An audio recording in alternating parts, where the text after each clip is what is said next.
Battery لو charge کیجیے آتا ہے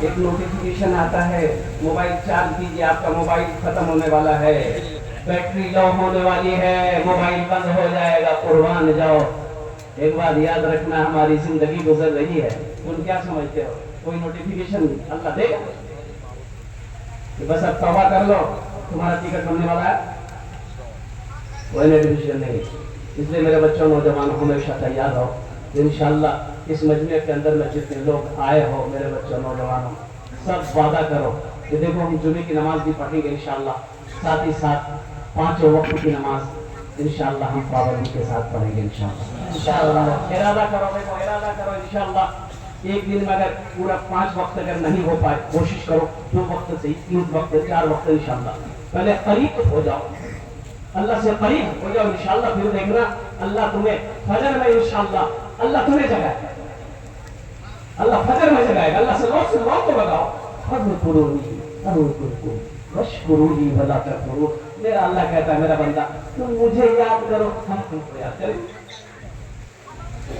واشکرونی میرا شکر ادا کرو ولا تکفرون اور ناشکر مت بنو اس لیے میرے بچوں نوجوان دیکھو ہم ابھی اس کا ہاتھ اٹھا دیے سرکار دو عالم جناب محمد رسول اللہ صلی اللہ علیہ وسلم سے سچی محبت ہے ارے بھائی سچی محبت ہے ہاتھ اٹھائیے ماشاءاللہ ہم سب کو ہے ایک دم سچی محبت پکی محبت ہے نماز کے بعد مسجد میں کچھ لوگ بیٹھے ہوئے آپس میں بات کر رہے تھے ایک نوجوان چہرے پہ نقاب باندھا تلوار لے کر مسجد کے اندر میں گھسا وہ لوگ ہر بڑا تلوار لے کون ہے یہ نوجوان بولا ملے گا کوئی نہیں ہاتھ اٹھا کے بتاؤ اس میں سے پکا مسلمان کون ہے سب کام بوڑھے میاں بولا کہ بابو ہم بولا چلیے بزرگ کا ہاتھ پکڑا یہ نوجوان مسجد کے پچھواڑے لے گیا بولا چچا تھوڑی دیر کے لیے یہیں پر بیٹھیا آج ایک مرغی سے گھر کیا اور اس کے خون سے پورے تلوار کو رنگین کیا اور وہ تلوار سے خون کا پکڑا پھر وہ تلوار پکڑ کے مسجد میں گھسا تو جو 6-7 آدمی بیٹھے تو اسے کہا تلوار خون کا پکڑ رہا ہے تو سمجھا وہ کام ہے اب یہ نوجوان پوچھ رہا ہے آپ بتاؤ تم میں سے کون پکا مسلمان ہے اتنا بولنا تھا ایک آدمی چپل بھی نہیں پہنا شروع ہو گیا اور قربان جاؤ ایک آدمی چاہا تھا نوجوان بولا کہ تم پکا مسلمان ہو گئے بولا نہیں مودی صاحب بولا نہیں خالی ہم آزاد ہوتے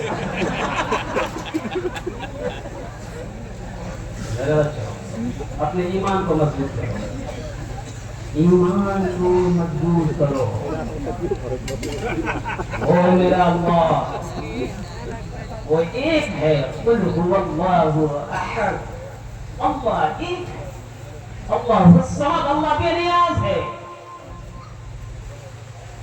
سچی محبت کرنی ہوگی پکی محبت کرنی ہوگی آج ہم جس بھی فیلڈ میں دیکھیں اپنے آپ کو تھوڑا سا مشاہدہ کیجیے آپ ہم جس فیلڈ میں بھی پیچھے نہیں ہیں چوری کاروبار ہم لوگوں میں ہے کہ نہیں بولو سود جب کہ حرام ہے کہ نہیں اچھا جہیز ہے کہ نہیں ادھر ہم کو پتا نہیں جہیز ہے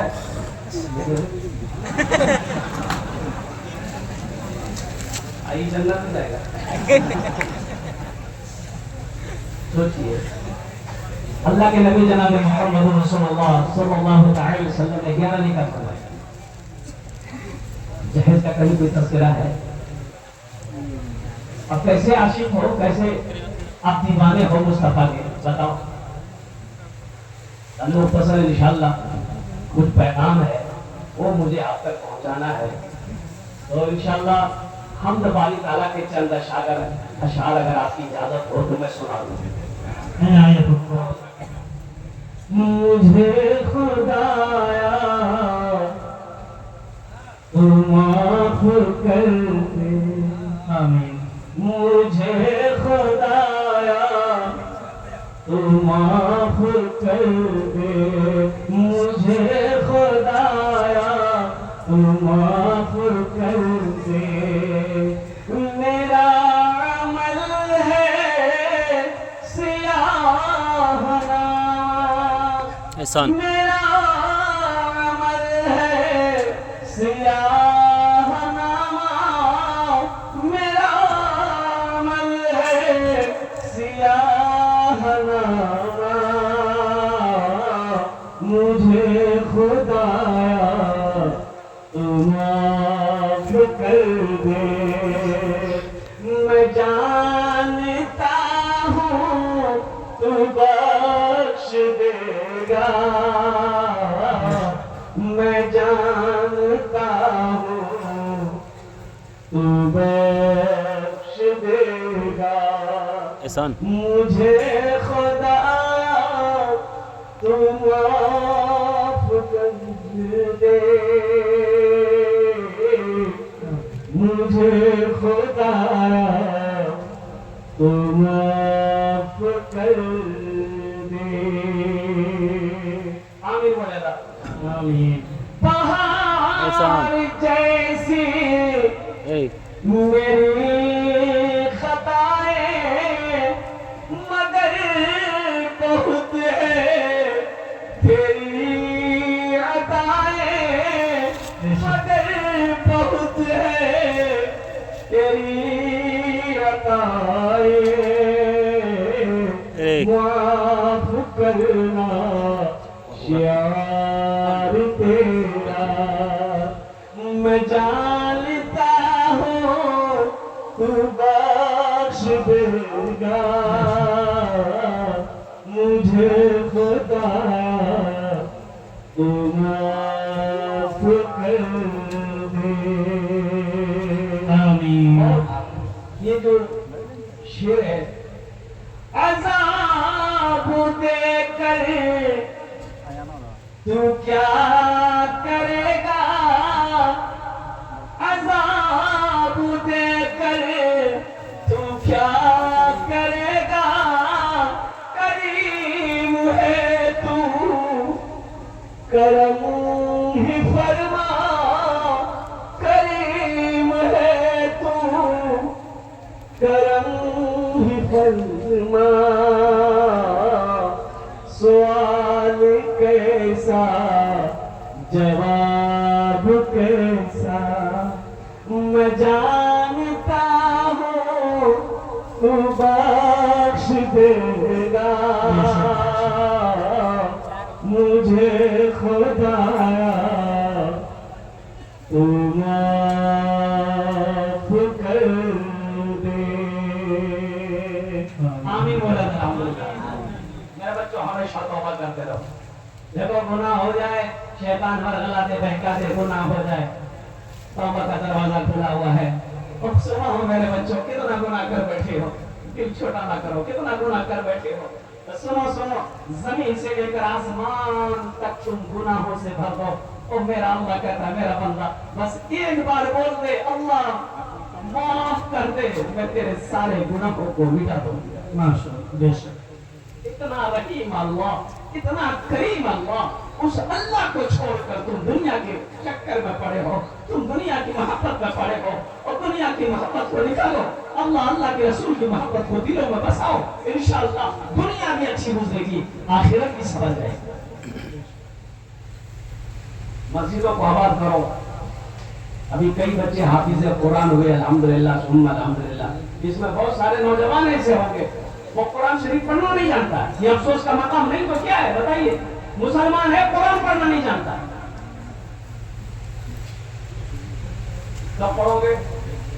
اس لیے ہمارے اکابر نے دو مدرسے کھولے الحمدللہ، بچوں کی بھی مدرسے کھولے، مکتب کھولے، مدرسہ اشاعت العلوم کھولے، مدرسہ دارالعلوم کھولے، اور مدرسہ ندوۃ العلماء دارالعلوم کھولے، اور قربان جاؤ مدرسہ مظاہر العلوم کھولے، اور قربان جاؤ کہ بچوں کے لیے مدرسے کھولے، بڑوں کے لیے بھی دروازہ بند نہیں کیا، بڑوں کے لیے بھی دروازہ کھولا، اور حضرت مولانا الیاس رحمۃ اللہ علیہ نے اور تبلیغ کا مدرسہ رکھا۔ تبلیغ کو وقت لگاؤ، 40 سال کے ہو گئے، 50 سال کے ہو گئے، 60 سال کے ہو گئے، 70 سال کے ہو گئے، وقت لگاؤ۔ قرآن نہیں پڑھنا جانتے قرآن پڑھو، نماز نہیں آتی نماز سیکھو، دین نہیں آتا دین سیکھو، اب سیکھو۔ ابھی کیرالہ میں عید کے بعد چھٹی ہوئی، مسجد میں امام صاحب کو چھٹی ملی، تو امام صاحب چھٹی لے کے گھر چلے گئے. تو بھائی امام صاحب چلے گئے تو مسجد میں نماز ہوگی کہ نہیں ہوگی؟ ارے بولو بھائی اب نماز ہوگی. اب مغرب کے میں جماعت کرنی اذان ہو گئی. اب 10-15 آدمی مسجد کے اندر میں داخل ہوئے. امام صاحب ہے نہیں. مسلے پہ کون کھڑا ہوگا؟ مسلے پہ کون کھڑا ہوگا؟ وہ دعا منگرو کو دیکھ رہا ہے, منگرو جغراتی کو دیکھ رہا ہے, اور چمبر اخباری کو دیکھ رہا ہے. آگے بڑھے گا کون؟ تو خاموش بیٹھا ہے. بھائی وقت نکلا جا رہا ہے. نوجوانوں نے کہا کہ بوڑھے میاں اپنے جو کہ چچا آپ ہی عزت بچائیے. بولا کہ نماز پڑھنا ہے. ہاں. بولا کہ پڑھا دے, نماز پڑھنا کون سی بڑی بات ہے. آگے بڑھا. سورہ فاتحہ بہت مشکل سے پورے مکمل کیا. اور سورہ فاتحہ کے بعد سورت ملانی ہو, تب رکعت پوری ہو. بولو بھائی امام صاحب نے شروع کی اِنَّا چپ ہو گیا. پھر بولا اِنَّا چپ ہو گیا. پیچھے سے کسی نے لقمہ دیا, کھل رہا ہے, پیچھے سے لقمہ دیا. اِنَّا أَعْطَيْنَاكَ الْكَوْثَرَ. امام صاحب بولے اِنَّا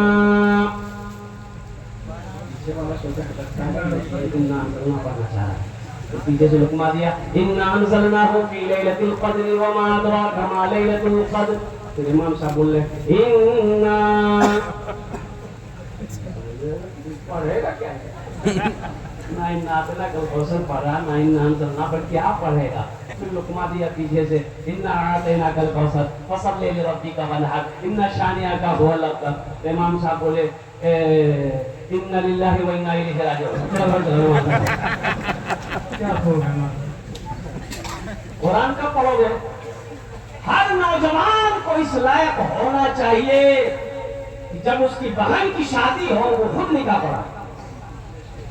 باپ انتقال کر جائے, ماں مر جائے تو خود آگے بڑھ کر جنازے کی نماز پڑھائے.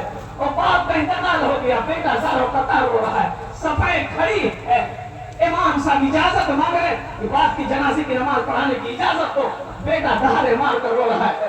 لوگوں نے سمجھایا مرنا سب کو ہے, تیرا باپ چلا گیا, ایک دن تو بھی جائے گا, ایک دن ہم سب بھی جائیں گے. اس طریقے سے روتا کیوں ہے؟ وہ نوجوان قریب آیا, بولا کہ آپ لوگ کیا سمجھتے ہیں کہ میرا باپ مر گیا اس لیے رو رہا ہوں؟ بولا پھر کہے رو رہا؟ بولا رو اس لیے رہا ہوں کہ میرا باپ انگریزی پڑھایا, ہندی پڑھایا, مراٹھا پڑھایا, اڑیا پڑھایا, بنگلہ پڑھایا, پنجابی میرا باپ پڑھایا, دنیا کا ہر بھاشا میرا باپ پڑھایا. میرا باپ قرآن نہیں پڑھایا. کاش میرا باپ قرآن پڑھا دیتا تو آج باپ کے جنازے کی نماز ہم پڑھاتے. نعرہ تکبیر, عظمت والدین, عظمت والدین. صحرا میں جنگلوں میں بیابان میں پڑھو, صحرا میں جنگلوں میں بیابان میں پڑھو. مینار گر پڑے ہے تو میدان میں پڑھو, مینار گر پڑے ہے تو میدان میں پڑھو. یہ بے خبر نجومی تمہیں کیا بتائیں گے, کل ہونے والا کیا ہے یہ قرآن میں پڑھو. کل ہونے والا کیا ہے یہ قرآن میں پڑھو. بڑا آسان ہے میرے بچوں نوجوانوں, قرآن پڑھنا بڑا آسان ہے. اور قربان جاؤ, ابھی 10 سال کا بچہ نابینا, آنکھوں سے نابینا تھا, 10 سال کی عمر تھی, ریڈیو میں قرآن سن سن کر پورے قرآن کا حافظ بن گیا. کیا خوب, ماشاء اللہ. 10 سال کا بچہ ریڈیو میں قرآن سنتا تھا, قرآن سنتا تھا, یاد کرتا گیا, 30 پارے کا حافظ قرآن ہو گیا. ایک بچی ابھی یو پی اتر پردیش کی ایک بچی صرف 15 دن کے اندر میں حافظہ بن گئی, صرف 15 ڈیز کے اندر. یہ معجزہ نہیں ہے قرآن کا, یہ قرآن کا معجزہ نہیں ہے. آپ نے کیا سمجھا ہے؟ اللہ اکبر کبیرہ. یہ کلام اللہ ہے, اللہ کی گفتگو ہے, اللہ نے کلام کیا آپ سے. آپ نے کبھی کھول کر دیکھا؟ سوچ کر دیکھا یہ قرآن کل آپ قیامت کے دن آپ کا گریبان نہیں پکڑے گا؟ ہمارا گریبان یہ قرآن نہیں پکڑے گا. قرآن صرف رکھنا نہیں، قرآن کا حق یہ ہے کہ گھر کے اندر میں قرآن ہو، آفس کے اندر میں قرآن ہو، دکان کے اندر میں قرآن ہو. اس قرآن کا حق یہ ہے کہ قرآن کو پڑھا جائے، قرآن کو سمجھا جائے. ہم نے قرآن سنا ہی چھوڑ دیا. یہ واحد کتاب ہے. ایک بات یاد رکھنا، جس کا چھونا بھی عبادت، جس کا دیکھنا بھی عبادت، جس کا سننا بھی عبادت، جس کا پڑھنا بھی عبادت. واحد کتاب. 1500 سال کا عرصہ ہو گیا. قربان جاؤ، اللہ کے تورات بھی ہے، زبور بھی آئے، انجیل بھی آئے. قربان جاؤ، لیکن قربان جاؤ یہ کلام اللہ ہے، یہ واحد کتاب ہے. اللہ نے گفتگو کی اپنے بندوں سے. آپ نے کبھی کھول کر دیکھا یا اللہ آپ کہہ کیا رہے ہیں؟ ذرا قرآن کو کھول کر دیکھو میرے بچوں نوجوانوں. جو سوشل میڈیا کا زمانہ ہے، گوگل پہ قرآن ہے کہ نہیں؟ جلدی بولو بھائی، بولو بھائی، گوگل پہ قرآن ہے نا؟ جی ہے. کیا نہیں پڑھ سکتے؟ پڑھ نہیں سکتے. ابھی آن لائن تم سب کام کر رہے ہو، سامان منگاتے آن لائن. ارے منگاتے ہر سامان منگاتے آن لائن. ہماری ماں بہنیں بیٹیاں بھی پیچھے نہیں ہیں، آن لائن میں وہ بھی آگے ہے. ابھی تو شادی بھی آن لائن ہو رہی ہے. ہو رہی نہیں؟ جلدی بولو. بس خالی بچہ ہی آن لائن ہونا باقی ہے. چلیے گوگل پہ بتا قرآن ہے کہ نہیں ہے. تم بھول نہیں سکتے، تم پڑھ نہیں سکتے، تمہارے پاس وقت نہیں ہے، ٹائم نہیں ہے. یہ افسوس کا مقام. میرے بچوں، میرے نوجوانوں، اس لیے میں گزارش آپ سے کروں گا، یہ مدرسہ شاہد العلوم آپ کے محلے میں ہے. جو بھی مدرسہ محلے آپ کے محلے میں ہو، مکتب ہو، مدرسہ ہو، قاری صاحب، حافظ صاحب، مفتی صاحب، عالم صاحب، روزانہ 10 سے 15 منٹ ٹائم نکالو. انشاءاللہ انشاءاللہ دیکھنا 6 مہینے نہیں گزریں گے، انشاءاللہ تم قرآن پڑھنا سب جان جاؤ. روزانہ 10 سے 15 منٹ نکالو. ہم نہیں کہہ رہے کہ آپ تسبیح لے کر، قرآن لے کر مسجد پکڑ لو، کاروبار چھوڑ دو، بزنس چھوڑ دو، تجارت چھوڑ دو. نہیں، کس نے کہہ دیا آپ کو؟ اور قربان جاؤ، یہ نہیں ہے. اللہ کا کبیرہ روزی بھی کمانی ہے، حلال روزی کما کر بیوی کو کھلانا.